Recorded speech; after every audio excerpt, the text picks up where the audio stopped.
Cientos de vuelos cruzan el mundo cada día, pero hay algo que casi ninguno se atreve a hacer: volar directamente sobre el Pacífico. ¿Por qué?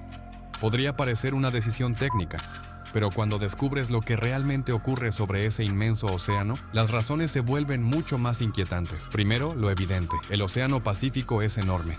Pero no solo enorme, es el cuerpo de agua más extenso del planeta. Cubre más de 165 millones de kilómetros cuadrados. Si tomaras todos los continentes y los sumaras, aún te quedarías corto frente a su inmensidad. En su punto más ancho, separa Asia de América por más de 19.000 kilómetros. Eso significa que un avión comercial, incluso uno moderno, puede pasar más de 8 horas volando sin ver ni una sola pista de aterrizaje, sin luces, sin ayuda, solo cielo y mar. Pero esa es apenas la superficie. Imagina estar a 12.000 metros de altura, con cientos de personas a bordo, y saber que debajo no hay tierra. Solo una profundidad insondable, una inmensidad líquida capaz de tragar cualquier objeto sin dejar rastro. Un lugar donde, si algo falla, el tiempo para actuar es mínimo, y las opciones, casi inexistentes. Y eso no es todo. Las rutas aéreas no son una simple línea recta. Hay algo que las controla, una red invisible de códigos, regulaciones y decisiones estratégicas. Se llama planificación de ruta, y detrás de ella hay inteligencia artificial, meteorología avanzada y una estructura global de aviación que coordina cada desplazamiento en el aire. Cada ruta es como una vena en el cuerpo de la aviación global, cuidadosamente diseñada para evitar lo imprevisible y proteger lo irreemplazable, la vida humana. Contrario a lo que muchos imaginan, los aviones no trazan la ruta más corta en un mapa plano. Siguen algo llamado Gran Círculo.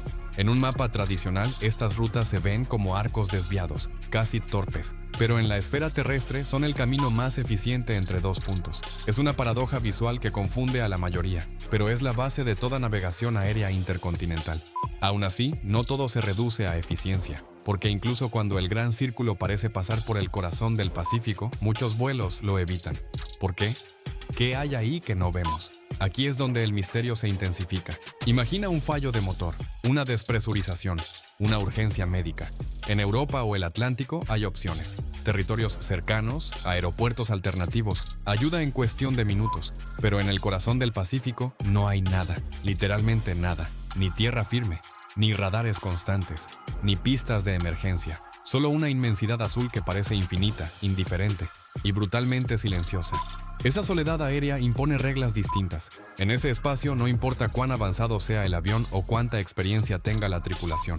Si algo ocurre, no hay margen de error. Cada segundo cuenta, y cada kilómetro extra puede convertirse en la diferencia entre un aterrizaje forzoso o una tragedia en medio del mar. Por eso muchas aerolíneas lo consideran una zona de riesgo calculado. No porque sea imposible cruzarla, sino porque no vale la pena arriesgar.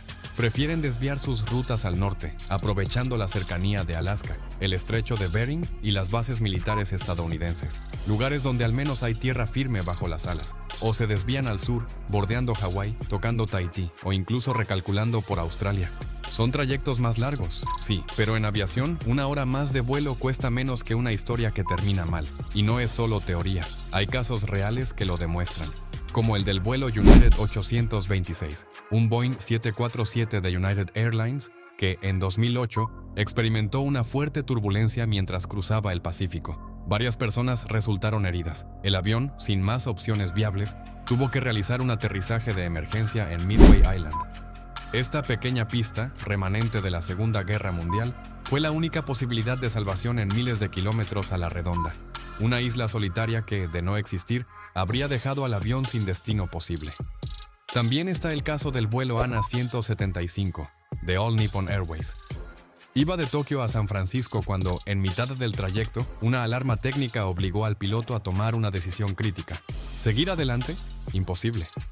No había nada por delante. Ninguna pista, ninguna ciudad. Solo océano. Optaron por volver. Más de 5 horas de retroceso para evitar lo impensable. Y estas historias son solo algunas. A menudo los incidentes menores no salen en los medios, pero en los registros de la aviación se acumulan reportes, desvíos, pérdidas de presión, pasajeros enfermos. Cada uno, una historia de tensión sobre el vacío. Uno de los casos más drásticos fue el del vuelo 006 de China Airlines en 1985. Un Boeing 747 que, tras perder potencia en uno de sus motores mientras cruzaba el Pacífico, fue mal gestionado por la tripulación y entró en una picada incontrolable. El descenso fue brutal, casi 10.000 metros en menos de 3 minutos. El avión fue severamente dañado, varios pasajeros resultaron heridos y, sin embargo, sobrevivieron. No gracias a una pista cercana, no por ayuda en tierra, sobrevivieron por pura suerte, por una reacción tardía pero efectiva del piloto. Y luego, el ejemplo más inquietante de todos, el vuelo MH370 de Malaysia Airlines. Aunque despegó con rumbo a Pekín, su misteriosa desaparición lo llevó a abandonar su ruta y adentrarse en una de las regiones más remotas del Océano Índico. Su historia es un recordatorio brutal de lo que puede pasar cuando un avión se adentra en zonas sin cobertura de radar, sin comunicación constante. El vuelo simplemente desapareció. Años después, el misterio sigue intacto. Y si eso pudo pasar allí, ¿qué podría ocurrir en el corazón del Pacífico, donde las condiciones son igual de solitarias y aún más vastas?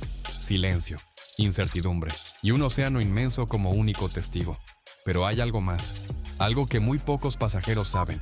Durante largos tramos sobre el Pacífico, los aviones pueden desaparecer, literalmente, del radar. Sí, desaparecer. Aunque suene increíble en plena era digital, existen zonas del océano tan remotas que los radares terrestres no alcanzan. Satélites y estaciones costeras no logran cubrirlo todo. En esos tramos, el avión ya no es visible para los controladores en tierra. No hay ningún ojo que lo siga. La única forma de saber dónde está es confiar en los propios reportes del piloto. Por eso, cada cierto tiempo, deben transmitir su posición, altitud, rumbo y velocidad por radio H o satélite. Es un protocolo antiguo, heredado de los días donde la aviación dependía de la palabra y la brújula, pero que sigue vigente hoy, en 2005. Este fenómeno se conoce como pérdida de cobertura radar y puede extenderse por cientos, incluso miles de kilómetros. En esas zonas no hay torre de control observando, no hay sistema de respaldo inmediato, solo el cielo, el océano y la aeronave volando en silencio, como un punto solitario en medio de la nada.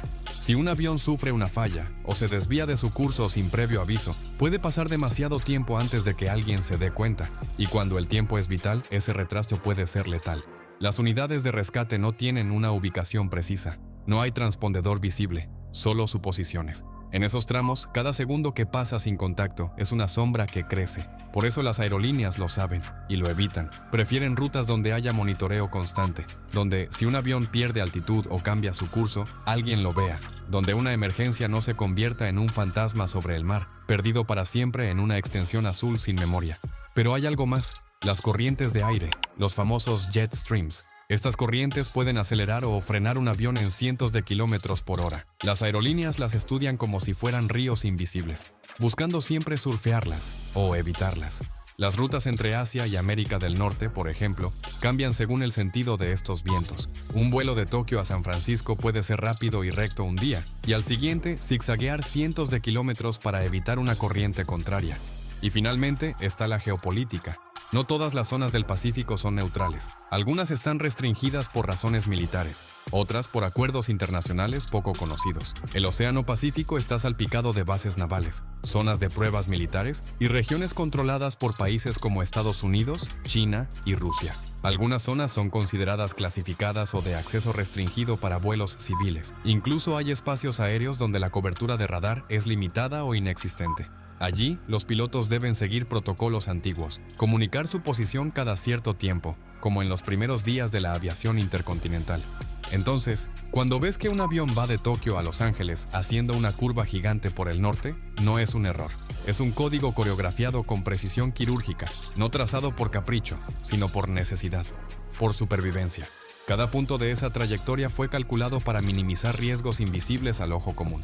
Turbulencias ocultas, fallas potenciales, ausencia de pistas alternas. Es como si los aviones evitaran instintivamente un lugar que guarda secretos, un territorio aéreo que se respeta y se teme, porque en esa línea curva, aparentemente inofensiva, hay decisiones de vida o muerte, decisiones que no aparecen en el boleto ni en la pantalla de tu asiento, pero que los pilotos sienten en la piel, que los controladores siguen en silencio, que los ingenieros estudian cada día como si fueran ajedrecistas del cielo. Porque lo que está en juego no es solo el tiempo, es el alma de cada vuelo. Es la seguridad de cientos de personas surcando el abismo más vasto del planeta, donde un error no se corrige, donde el mar espera inmóvil cualquier descuido. Y ahora sabes que no todo se explica con rutas y mapas, que hay una lógica más profunda, más sombría, que el Pacífico es más que agua, Es un umbral, una advertencia azul que flota bajo cada ala, que calla, que observa, que decide quién pasa y quién no. El Pacífico no es solo un océano, es un misterio latente, un espacio donde las reglas cambian y el silencio pesa. Una trampa que ha visto pasar miles de vuelos y no siempre los devuelve. Si esto te dejó pensando, no estás solo. El mundo está cambiando, las reglas también.